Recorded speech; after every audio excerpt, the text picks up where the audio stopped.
Sathyajothi films பிரம்மாண்ட தயாரிப்பில் தனுஷ் நடிக்கும் கேப்டன் மில்லர் உலகமெங்கும் வெற்றி நடை போடுகிறது. பொங்கல் தினத்தை முன்னிட்டு இயக்கப்பட்ட அரசு சிறப்பு பேருந்து பழுது அடைந்து வேலூரில் டிப்போவுக்கு செல்லும் வழியில் வாலாஜா சுங்கச்சாவடியில் பிரேக் பிடிக்காததால் 3 கார் மற்றும் கர்நாடக மாநில அரசு பேருந்தின் மீது ஒன்றின் பின் ஒன்றாக மோதி விபத்து ஏற்பட்டது.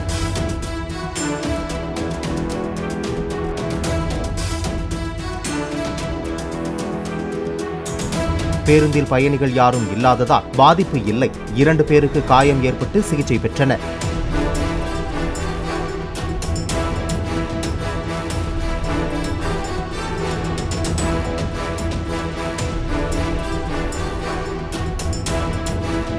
சத்யஜோதி பிலிம்ஸ் பிரம்மாண்ட தயாரிப்பில் தனுஷ் நடிக்கும் கேப்டன் மில்லர் உலகமெங்கும் வெற்றி நடை போடுகிறது.